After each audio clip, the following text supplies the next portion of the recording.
imagine what would happen if the high speed winds blow over the roofs of the building. If the roofs are weak, they could be lifted and blown away.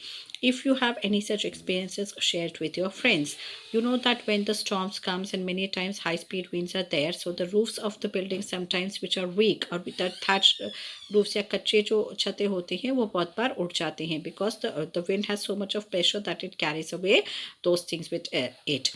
Let us try and understand how winds are produced and how they bring rain and how they can be sometimes destructive also, because too much of a wind accompanied by heavy rains or high speed winds blow, then they cause a lot of destruction also. So how these are created, that we are going to understand now. You already know that when the air moves, it is called as wind. We all know that moving air is called as the wind. Now air moves from the region where the pressure is high to the region where the pressure is low. Always the wind moves from a region of higher pressure to the region of lower pressure. मतलब कि जहाँ का air pressure ज़्यादा है वहाँ से वो lower air pressure के region में move करती है. The greater the difference in the pressure, the faster the air moves, and that but how are these pressure differences created in the nature? Now if the air pressure or the difference in the air pressure is more, so the air will move faster. But how these differences are created, that we have to understand first. And is the difference is the difference in temperature involved? So the air pressure, that the difference in the air pressure is created, is it created by the difference in the temperatures? So are the temperatures involved in creating the differences in the air pressure or not? That we have to find out first. The following activities will help you understand this. Now air activity 8.3, air expands on heating. Now this is activity 8.3, topic is 8. Activity is 8.5 and topic is 8.3. Take a boiling tube, stretch a balloon tightly over the neck of the tube. Now here you can see the picture of the experiment that I am going to explain now. You have to take a tube and you have to tightly tie a balloon over it. You can see the three different positions of the balloon that is tied over the neck of the boiling tube. Now it is kept tied on a boiling tube immersed in the hot water.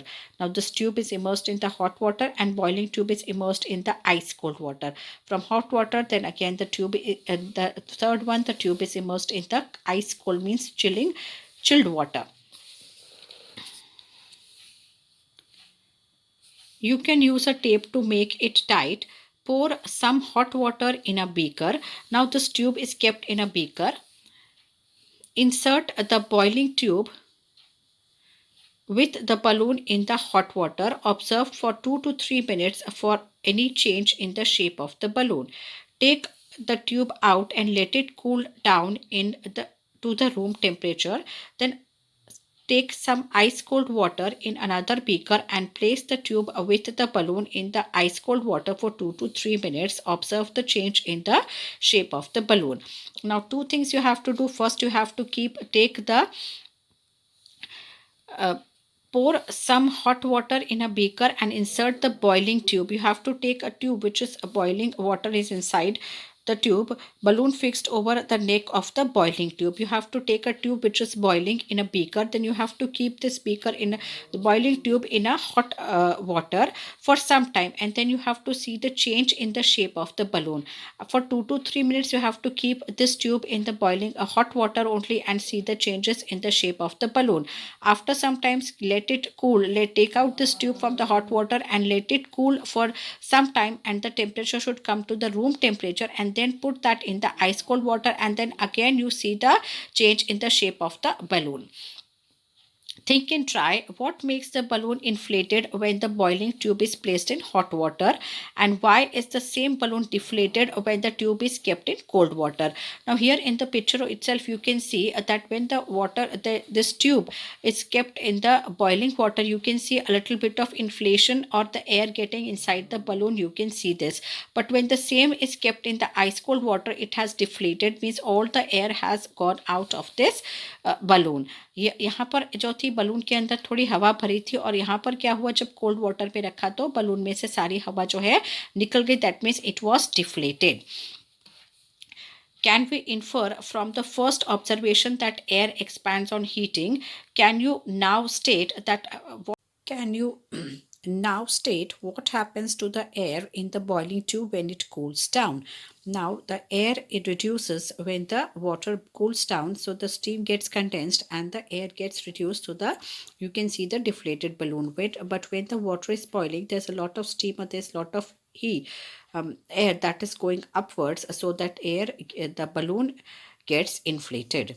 Now we move on to page number 84. The next activity is very interesting. This will make you understand more about the hot air.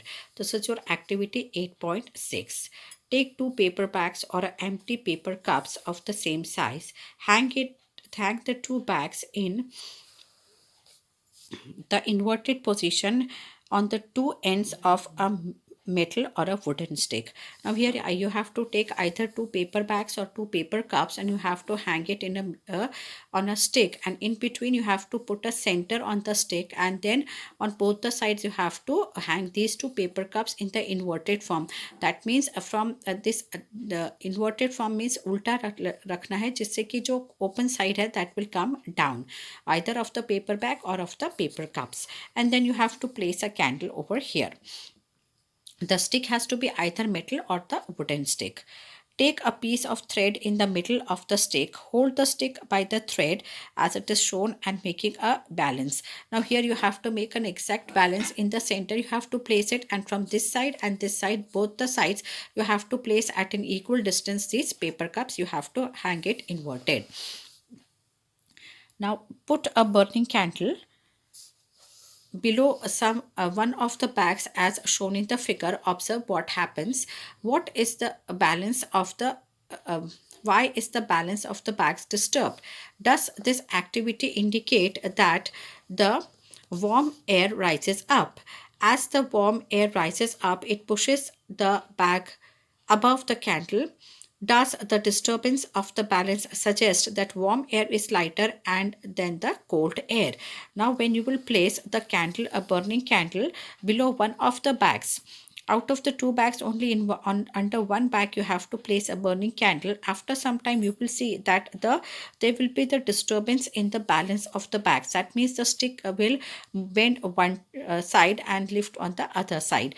The side on which the candle is blowing will go upward. That means this air that goes inside the bag makes this bag lighter compared to the other bag with where the candle is not there. जहाँ पर candle रखी होगी और वो जो candle में से जो एयर ब्लो करके जो इसके अंदर जाएगी, वो एक बैग के अंदर क्या होगा, वो बैग जो है वो ऊपर की तरफ आ जाएगा, और जो दूसरा बैग है जहाँ कैंडल नहीं रखी है वो बैग नीचे की तरफ झुक जाएगा. दैट मीन्स इसका वेट ज़्यादा हो जाएगा compare to this bag. That means which shows that the hot air is lighter compare to the cold air. इसका ये क्या प्रूव करता है कि जो हॉट एयर है वो लाइटर है और कोल्ड एयर है वो ज़्यादा हेवियर है. That is why the one which has a cold air bends down and the other one lifts upside. Can you now explain why the smoke rises up? So this is the reason that the smoke rises up in the sky, because it is smoke, as you know, is always hot. So it is light and it goes up into the air. That is why it rises up. Also, it is important to remember that on heating, the air expands and occupies more space. When the same thing or something occupies more space, it becomes lighter. Now, when and the other important fact is that the air expands on heating and it occupies more space. So when any of the objects which occupies or when the same thing occupies more space, when that means when the air occupies more space, that means it has become lighter, and that is why it is occupying more space. It becomes lighter. The warm air is therefore lighter than the cold air. So this experiment proves that the warm air is lighter than the cold air and it occupies more space. On heating, it expands and becomes lighter and it occupies more space than the cold air. This is the reason that the smoke goes up. In nature, there are several situations when warm air rises at a place, the air pressure at that place is lowered. The cold air from the surrounding areas rushes to fill its place. This sets up the convection in the air, as you have learned in the chapter 4. Now this we already done, that the cold air takes the place of the hot air as the hot air is lighter and rises up. So in nature there are several situations are there where the hot air becomes where the air becomes warm at places and it rises up. So that place, air pressure at that place is lowered, and the cold air from the surrounding comes to take the place of that hot air which has gone up. So this sets up the convection in the air.